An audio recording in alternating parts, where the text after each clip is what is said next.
बिस्मिल्लाहिर्रहमानिर्रहीम रब्बी ज़िदनी इल्मा। अस्सलाम वालेकुम dear student, today I am going to teach you laws of exponent.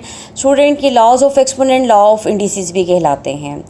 कोई भी रियल नंबर ए और उसकी पावर n हो तो हम उसको इस फॉर्म में लिखते हैं।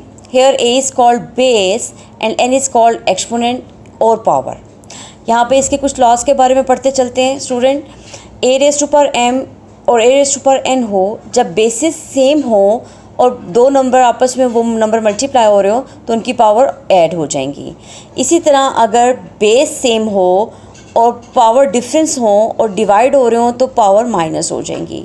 अगर एक रियल नंबर की पावर माइनस में है, यहाँ पर a raise to power minus n है, तो स्टूडेंट a1 और इसको हम इसके रेसिप्रोकल में लिखेंगे तो पावर पॉजिटिव हो जाएगी। इसी तरह अगर a raise to power m और बाहर मल्टीप्लाई n हो रहा है तो ये दोनों पावर्स नंबर आपस में पावर नंबर मल्टीप्लाई हो जाएंगे। अगर a की पावर 0 हो जाए तो ऑलवेज़ 1, यानी किसी भी रियल नंबर की पावर को अगर हम पावर में 0 हो तो उसका आंसर हम 1 लिख सकते हैं। हेयर स्टूडेंट a और b raise to power n है, इट्स मीन्स कि a की पावर भी n है और b की पावर भी n है। Here a and b are real number. अगर ये दो नंबर आपस में मल्टीप्लाई हो रहे हो और इनकी पावर n हो तो स्टूडेंट्स हम इसको लिख सकते हैं a raise to power n b raise to power n। Here student I have an example 2 raise to power 1/3। ये इंडिसेस फॉर्म में लिखी गई है, पावर की फॉर्म में, एक्सपोनेंट की फॉर्म भी इसको कहा जाता है। 27 raise to power 1/3, 60 raise to power 1/2, 180 raise to power 1/2, 4 raise to power -1/3, 9 raise to power 1/4।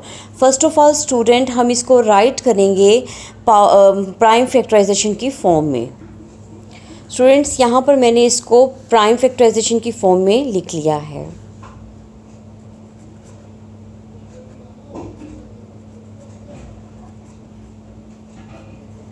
अब मैं यहाँ क्लियरली देख सकती हूँ कि मेरे पास 27 की प्राइम फैक्टराइजेशन 3 × 3 है, 180 की 2 × 2 × 3 × 3 × 5 है। सबसे पहले मैं इन ब्रैकेट को सॉल्व करते हुए इनकी पावर्स को लिखने जा रही हूँ। यहाँ पर स्टूडेंट 3 टाइम्स था तो मैंने 3 की पावर 3, 2 टाइम्स था 2 का स्क्वायर इंटू 3 × 5, यहाँ पे 2 टाइम्स था, 3 2 टाइम्स था, इसी तरह 2 टाइम्स और 2 टाइम्स। इनकी पावर्स में पहले मैंने लिख ली है। अब स्टूडेंट मैंने ये लॉ अपना यूज़ करना है कि जब a b raise to power n हो, यानी जब नंबर आपस में प्रोडक्ट हो रहे हो तो पावर n हो तो वो दोनों पर अप्लाई हो जाती है। यहाँ पे स्टूडेंट्स मैंने 2 रेज़ टू पावर 1/3 था, इसको एज इट इज़ लिख लिया। 3 की पावर 3 इंटू 1/3 था, ये 3 और 1/3 मल्टीप्लाई होकर 1 आ गया। 2 की पावर 2 थी, 1/2 थी, इसको ये कैंसिल हो जाएंगे, इसके बाद 2 की पावर 1 आ जाएगी। इसी तरह 3 की पावर 1/2 और 5 की पावर 1/2 लिख लिया।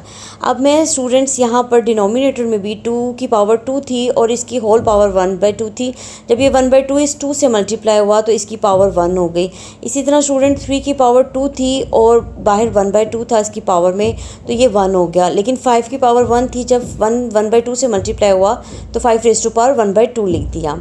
अब 2 की पावर इधर 2 है और बाहर उसके पास -1/3 है, तो जब ये दोनों आपस में मल्टीप्लाई होंगे तो 2 की पावर -2/3 लिख देंगे। हेयर 3 की पावर 1/2 लिख देंगे। अब स्टूडेंट हम इसको सिंप्लीफाई करने की जब बात करते हैं तो बात ये है कि अब हम देखेंगे हमारे न्यूमरेटर में और डिनोमिनेटर में कौन सी टर्म्स सिमिलर हैं। ये बात बड़ी इजीली अंडरस्टैंड आप कर लें कि न्यूमरेटर और डिनोमिनेटर। स्टूडेंट्स अगर मैं यहाँ पर एक स्टार में आपसे बात करना चाह रही हूँ कि अगर 2/2 हो तो हम उसको 1 लिख सकते हैं। जब हम 2/2 को 1 लिख सकते हैं तो 3 रेज़ टू पावर 1 और 3 रेज़ टू पावर 1 को भी हम 1 ही आएगा, ये कैंसिल आउट हो जाएंगे। इसी तरह 3 रेज़ टू पावर 1/2 और 3 रेज़ टू पावर 1/2 भी कैंसिल आउट होके हमारे पास 1 रह जाएगा। यहाँ से भी 2 की पावर 1 थी और ये भी 2 की पावर 1 है, ये भी हमारे पास कैंसिल आउट हो जाएंगे। अब हमारे पास स्टूडेंट ये है 5 रेज़ टू पावर 1/2 और here 5 raise to power 1/2। Dear student ये 5 रेज़ टू पावर 1/2 और 5 रेज़ टू पावर 1/2 भी कैंसिल आउट हो जाएंगे इस लॉ के अकॉर्डिंग। अब हमारे पास जो रिमाइंडर में बच गया है वो है 2 raise to power 1/3 and 2 raise to power -2/3। Students मैंने आपसे पहले ही बात की थी कि जब नंबर डिवाइड हो रहे होते हैं तो अभी सबसे पहले हमने इस पे एक ये लॉ लगा रहे हैं कि इसकी पावर नेगेटिव है, तो हमने इसको रेसिप्रोकल यानी इसको रिवर्स फॉर्म में लिखना है। तो ये हमारे पास इससे नेक्स्ट स्टेप आएगा 2⁻1/3 इंटू 2⁻2/3। अब स्टूडेंट क्योंकि हमारे ये दोनों बेसिस सेम हैं, तो इन दोनों और ये दोनों नंबर आपस में मल्टीप्लाई हो रहे हैं, तो मैं इस लॉ के अकॉर्डिंग, बेस लॉ के फर्स्ट लॉ के अकॉर्डिंग, लॉ ऑफ एक्सपोनेंट के, इनकी पावर्स को ऐड कर दूंगी।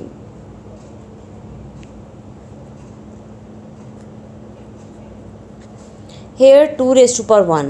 This is the answer of this question. I hope student you easily understand law of exponent and application of exponent and indices.